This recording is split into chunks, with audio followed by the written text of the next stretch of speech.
Сега ще ви дам няколко идеи как да възстановите живота в почвата си, за да подобрите нейното плодородие и оттам да подобрите здравето на вашите растения.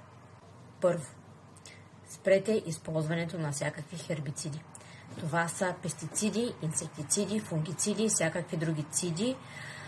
Независимо какво се говори масово, че са изключително безвредни, всъщност не са. Те тровят почвата и освен това имат пръст в редица много сериозни заболявания, като диабет, Алцхаймер и рак. Второ, опадалите на есен листа остават на място. Именно листата са това, което формира основната част от хумуса, а хумуса е това, което храни живота в почвата. Затова, ако обичате никакви пиромански истории, даже ако имате възможност да си намерите повече листа, намерете си и ги използвайте. Трето, намалете или спрете с всякакви почвени обработки. Прекопаването, обръщането, фрезоването и всякакви други почвени вмешателства нарушават структурата на почвата, убиват екосистемата вътре в нея и водят до почвена ерозия. Почвената ерозия е отмиването на хранителния слой при дъждове или силни ветрове. Ако имате плевели или уплътнена почва, не е нужно да се блъскате. Може да покриете с агротекстил и още един слой органика върху него и да оставите така за около 6 месеца. След като минат 6 месеца, под агротекстила ще имате готова, рохкава и готова за съдене почва. Ако след премахване на агротекстила почвата ви продължава да е уплътнена, може да използвате градинска вила или грелинет, за да я разрохкате и аерирате. Четвърта точка – мулчирайте. Мулчирането предпазва почвата от претопляне и от преохлаждане. Също така с него намалявате поливките, защото то предотвратява излишното изпарение на влага. По този начин създавате много благоприятен климат, микроклимат за вашите растения и те ще ви бъдат благодарни. Зеленчуците е хубаво да се мулчират с лесно разградима органика, като сено, слама, шума, окосена трева, която е изсъхнала, бавно растящите храсти, дървета, многогодишни е хубаво да бъдат мулчирани и могат да бъдат мулчирани с органика, която се разгражда по-бавно, като например дървесен надробен чипс. Пета точка. Не ви харесва мулчирането?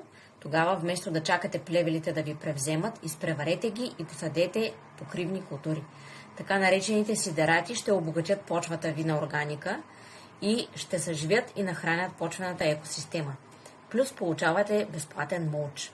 Сидерати са овес, ръж, синап. Бобовите сидерати, като фацелия, детелина, лупина, грах, са азот фиксиращи, което значи, че извличат азота от въздуха и го вкарват в почвата, така ще я обогатят на азот и органика. Шеста точка. Съдете минералоакумулатори. Това са растения, които имат много дълбоки корени. Те извличат хранителни вещества от дълбоките слоеве на почвата и ги складират в листата си. Съответно, след това листата им могат да се използват като зелена тор, а корените на тези растения ще разбият уплътнената почва и ще я аерират. Минералоакумулатори са любимия ми черен оман, копривата, белия равнец, глухарчето, аспержите също са минералоакумулиращи. Има и растения, които се считат за плевели, няма да ви карам да ги съдите, но ако имате листна маса от слез или винобой, също може да ги използвате като зелена тора. Седма точка. Съдете разнообразно. Разнообразните насаждения си вдигат имунитета едни на други. Също така се предпазват от вредители и от болести. Тук имам предвид покрай зеленчуците, че може да насадите билки, може да насадите цветя или многогодишни. Също така може да посадите и растения, които привличат пчели. Осма точка. Хранете почвата си. Тук мой пробиотик ще ви свърши отлична работа, защото в него има живи почвени бактерии, които са заредени по естествен път с всички микро- и макроелементи, необходими на растенията за здрав и силен растеж. Той е изцяло натурален и съживява хранителния кръговрат в почвата. Девета, последна точка. Добавете биочар.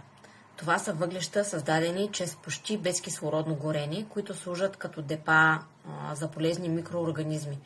Все едно имате хотели за почвени бактерии в почвата си, които работят за вас. Аз, например, накисвам биочара в моя пробиотик преди да го смеся с компоста или да го добавя в почвата.